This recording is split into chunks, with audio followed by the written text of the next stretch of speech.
생명의 샘가 이영훈 목사입니다. 오늘은 6월 11일 주일이죠. 샘가에서 갈라디아서를 묵상하는데 두 번째 시간입니다.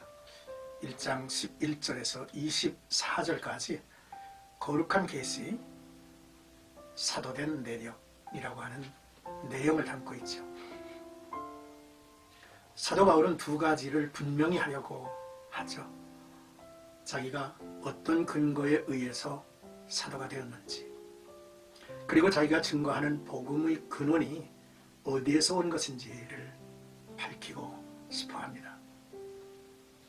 먼저 11절에서 12절까지는 바울이 전한 복음은 이라는 내용인데요. 사람의 뜻을 따라 주어진 것이 아니라는 것이죠. 유대주의자들은 랍비적 전통으로부터 종교적인 가르침과 교훈을 받습니다. 대부분 유대인들은 성경 자체를 공부하지 않고 사람, 특히 랍비들의 해석들을 종교적 권위로 저들은 받죠. 성경과 모순되는 것들이 많습니다.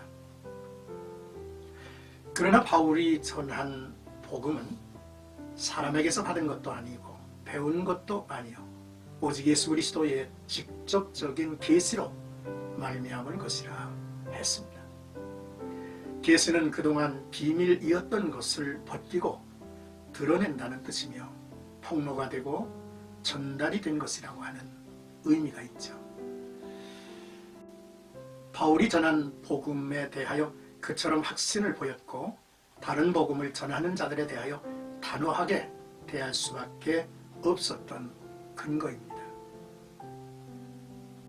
이제 13절에서 17절까지는 본인을 소개하죠. 뛰어난 유대교 신봉자였다라고 하는 내용입니다. 이미 바울의 경력은 교회에 전해지고 알려져 있었습니다. 그가 회심하기 전 얼마나 하나님의 교회를 대적했는지 모르죠. 박해자였고 교회를 멸하려는 것이 하나님을 위함이라 여겼습니다. 바울은 같은 연갑자보다 지나치게 믿었고 전통에 대하여 더욱 열심이었다고 다시 고백합니다. 바울은 은혜로 부르심을 받은 것이죠.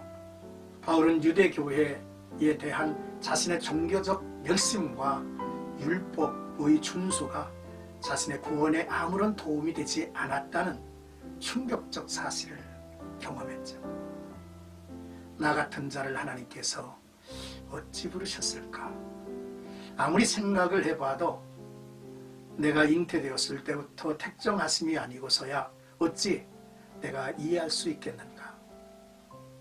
나를 부르심은 나의 그 어떤 행위이었다고 말할 일이 하나도 없이 오직 주의 은혜로 부르신 것이란 고백이죠.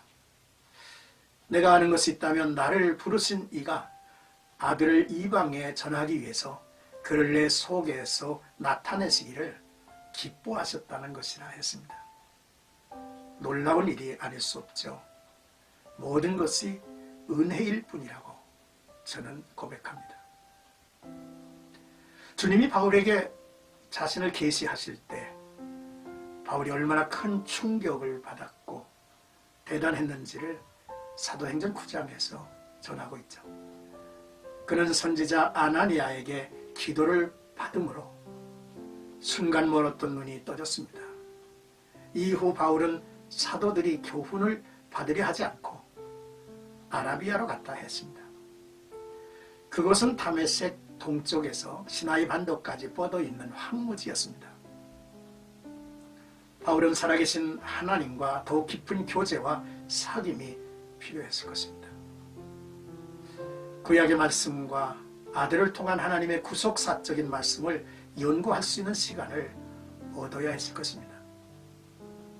흥미로운 일은 12사도들이 주님과 동행하며 3년의 가르침을 받은 같이 바울도 아라비아에서의 3년은 필요했음이 분명합니다. 우리에게도 주님과의 만남과 교제의 시간이 필요하죠. 이제 18절에서 24절까지는 유대에 있는 그리스도의 교회가 하나님께 영광을 돌리고 또 바울 스스로도 이 같은 사실들을 통해서 하나님께 감사와 영광을 돌린다는 내용이죠. 아라비아 순례를 마친 바울은 3년 만에 베드로를 만나기 위해서 예루살렘으로 갔죠. 15일가량 예루살렘에서 머물면서 베드로 외에 예수님의 동생 야고보만을 만났습니다. 사도 바울이 이것을 강조하는 것은 자신이 받은 복음이 사람으로 말미암은 것이 아니라 예수께로부터 받은 계시, 거룩한 계시라는 것을 증명하기 위해서입니다. 핵심이 되는 사도들의 문화생으로서가 아니라 동등한 자격으로 교제를 할 수 있게 된 것이라는 말씀이죠. 피할 데 없는 박해자가 아니라 어깨를 나란히 하는 사도가 되었습니다. 20절의 말씀을 보면 바울과 대적자들과의 논쟁의 열기가 얼마나 뜨거웠는지를 드러내죠. 실제로 전승에 의하면 예수님의 12명의 제자들은 각지에서 복음 전도자가 됩니다. 그런데 이들이 전하는 부활의 복음은 언제 어디서나 일치했죠. 심지어 예수님의 공생의 기간에 주님을 만난 적도 없는 바울 역시 같은 복음을 전한 것이죠. 이것은 복음이 사람에 의해서 만들어진 것이 아니라는 확실한 증거입니다. 복음은 계시로 주어졌으며 복음은 전적으로 하나님의 은혜와 믿음에 근거합니다. 바울은 배신자로 여겨 죽이려는 음모가 있었습니다. 그래서 그는 수리아와 길리기아로 피신을 했죠.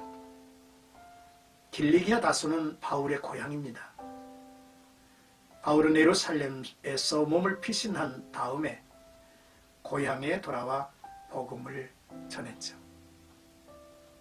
사랑하는 생가가족 여러분, 유대인들은 바울을 죽이려 하지만 그리스도 안에 있는 유대의 교회에는 큰 기쁨과 하나님께 영광 돌릴 감사가 되었습니다. 유대에 있는 교회가 바울을 보지 못했습니다.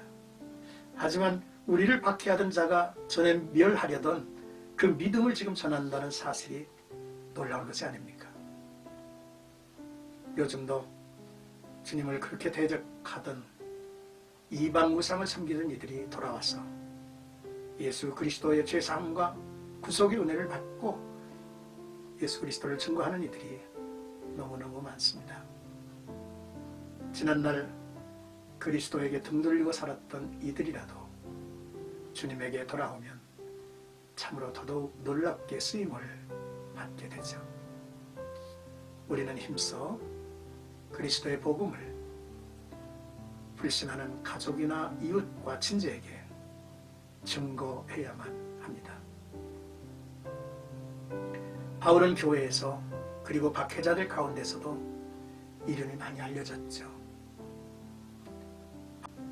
바울이 자신이 전한 복음을 높이는 것은 복음의 진정성을 알리고 예수 그리스도에 대한 믿음을 높이고 지키는 열정과 노력일 것입니다. 오늘도 우리 모두에게 이 같은 바울의 열정이 충만하기를 주의 이름으로